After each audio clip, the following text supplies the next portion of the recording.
সরকারি অ্যাম্বুলেন্স চালাতাম।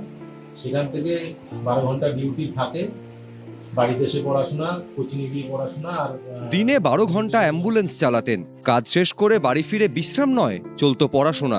বারবার পরীক্ষা দিয়েছেন, বারবার ব্যর্থ হয়েছেন, কিন্তু স্বপ্নটা ছাড়েননি। সেই জেদেই আজ সরকারি অ্যাম্বুলেন্স চালক থেকে ইসরোয় যোগ দিতে চলেছেন নদিয়ার দেবজিৎ ভদ্র।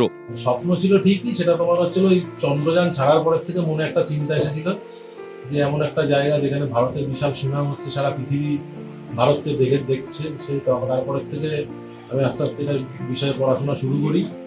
আমি পেশায় একজন অ্যাম্বুলেন্স ড্রাইভার, শক্তিনগর ডিস্ট্রিক্ট হাসপাতালে চাকরি করতাম, সরকারি অ্যাম্বুলেন্স চালাতাম। সেখান থেকে 12 ঘন্টা ডিউটি ফাঁকে বাড়িতে এসে পড়াশোনা, কোচিংয়ে গিয়ে পড়াশোনা। আর ডিউটিগুলো যখন ডিউটি থাকতো না তখন সেই টাইমে পড়াশোনা এগুলো করতাম। করে লাস্টে এই বছর সিলেকশন পেয়েছি, অ্যাপয়েন্টমেন্ট লেটার। 5-6 বার পরীক্ষায় ব্যর্থ হয়েছেন দেবজিৎ, কিন্তু থামেননি। সরকারি অ্যাম্বুলেন্স চালকের চাকরি থেকে এবার যোগ শ্রীহরিকোটায় সতীশ ধাওয়ান স্পেস সেন্টারে।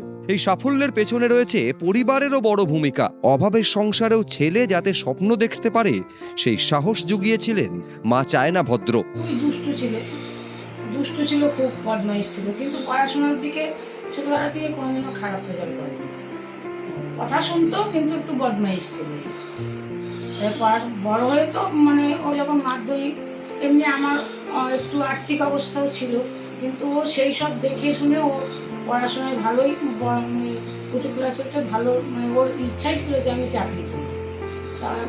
তখন এত অভাব ছিল যে ও অনেক সময় আমাকে বলতো, মা আমি কি করবো, আমি কি কোনো কিছুতে ঢুকে পড়বো, কিন্তু আমি কোনোদিনও বলিনি। আমি বলছি তুই পড়, এখন অসুবিধা আছে তাই কি, একদিন ঠিক আমাদের ভালো হবে। দেবজিতের এই সাফল্য শেখায় পরিস্থিতি নয়, পরিশ্রমই ঠিক করে দেয় গন্তব্য কোথায় হবে।